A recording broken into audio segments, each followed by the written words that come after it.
Shalom Bapak Ibu Saudara, mari kita ngomongin firman Tuhan. Sebelumnya mari kita berdoa. Tuhan, kami akan ngobrol tentang firman-Mu. Bimbing kami ya Roh Kudus, agar kami bukan saja ngobrol tentang firman-Mu, tetapi kami menjadi pelaku yang setia. Dalam nama Yesus, firman yang hidup, kami berdoa. Amin. Hari ini kita ngopi dari Daniel 6 ayat 19 sampai 28. Pagi-pagi sekali, ketika fajar menyingsing, bangunlah raja dan pergi dengan buru-buru ke gua singa. Dan ketika ia sampai dekat gua itu, berserulah ia kepada Daniel dengan suara yang sayu. Berkatalah ia kepada Daniel, "Daniel, hamba Allah yang hidup, Allahmu yang kau sembah dengan tekun, telah sanggupkah ia melepaskan engkau dari singa-singa itu?" Lalu kata Daniel kepada raja, "Ya Raja, kekallah hidupmu. Allahku telah mengutus malaikatnya untuk mengatupkan mulut singa-singa itu, sehingga mereka tidak mengapa-apakan aku. Karena ternyata aku tak bersalah di hadapannya. Tetapi juga terhadap tuanku ya Raja, aku tidak melakukan kejahatan." Lalu sangat sukacitalah raja, dan ia memberi perintah supaya Daniel ditarik dari dalam gua itu.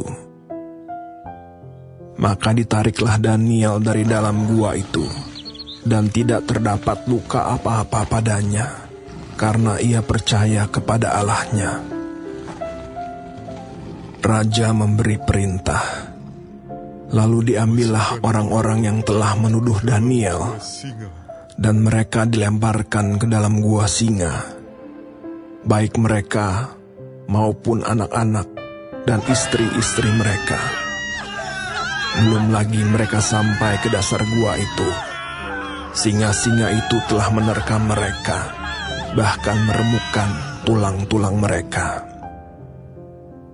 Kemudian Raja Darius mengirim surat kepada orang-orang dari segala bangsa, suku bangsa, dan bahasa yang mendiami seluruh bumi. Bunyinya, "Bertambah-tambahlah kiranya kesejahteraanmu. Bersama ini ku berikan perintah bahwa di seluruh kerajaan yang kukuasai, orang harus takut dan gentar kepada Allahnya Daniel, sebab dialah Allah yang hidup, yang kekal untuk selama-lamanya. Pemerintahannya tidak akan binasa, dan kekuasaannya tidak akan berakhir. Dia melepaskan dan menolong, dan mengadakan tanda dan mukjizat di langit dan di bumi. Dia yang telah melepaskan Daniel dari cengkeraman singa-singa."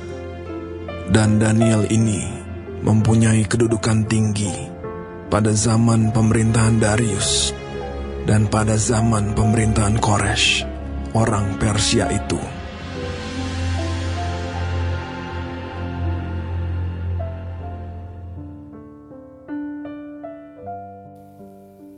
Demikian firman Tuhan, berbahagialah setiap orang yang mendengar dan melakukannya.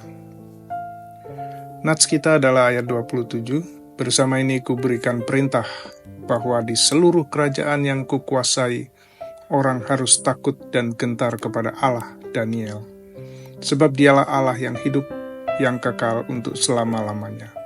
Pemerintahannya tidak akan binasa dan kekuasaannya tidak akan berakhir." Ayat ini adalah bagian dekrit Raja Darius setelah menyaksikan bagaimana kuasa Allah yang ajaib telah menyelamatkan Daniel dari mulut singa. Raja Darius mengakui supremasi Allah yang disembah oleh Daniel. Ia mengakuinya sebagai Allah yang hidup, yang kekal dan tidak berubah. Pernyataan ini menandakan bahwa Allah tidak seperti berhala-berhala tak bernyawa yang disembah di kerajaan Babel. Allah Daniel adalah Allah yang aktif, hidup, dan terlibat di dalam sejarah manusia. Sebagai raja, Darius menyatakan bahwa kerajaannya tidak sebanding dengan kerajaan di mana Allah Daniel memerintah. Ia menyatakan sifat kekal kerajaan dan kuasaan Allah. Tidak seperti kerajaannya dan kerajaan-kerajaan lain di dunia yang bangkit dan runtuh.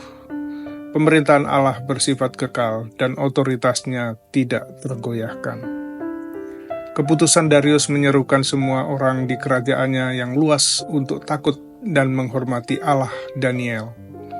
Meskipun hal itu mungkin tidak menunjukkan pertobatan penuh untuk menyembah Allah, tetapi hal itu menunjukkan pengakuan akan kebesaran dan kuasa Yehova Allah Daniel. Kesetiaan dan iman Daniel memberikan kesempatan Allah menyatakan kuasanya dengan melepaskan Daniel dari maut di gua singa. Iman Daniel yang teguh dan pembebasan Allah menjadi kesaksian yang kuat bagi Raja Darius, raja yang tidak percaya kepada Allah. Hal itu menunjukkan bagaimana Allah dapat menggunakan kesetiaan umatnya untuk membuat namanya dimasyhurkan.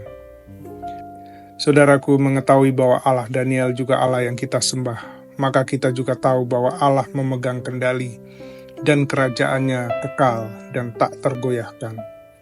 Mari kita siap menyaksikan iman kita kepada dunia di tahun 2025. Tetap setia dan dalam pencobaan apapun tetap mempercayai Dia, karena itu kesempatan untuk menyaksikan kedahsyatan Allah yang kita sembah. Iman kita dapat menuntun orang lain mengakui kebesaran Allah kita. Sebaliknya, jika saudara tidak setia, menyerah dengan tekanan, pencobaan, berkompromi dengan dunia, maka saudara menistakan Allah dan tidak meninggikan Dia di hadapan orang lain. Hidup saudara tidak akan menjadi kesaksian, justru menjadi batu sandungan. Mari kita memasuki tahun 2025 dengan kemenangan-kemenangan iman sehingga Allah dipermuliakan. Mari berdoa. Tuhan, terima kasih untuk tahun 2024. Terima kasih untuk kasih setiamu yang tidak pernah berkesudahan.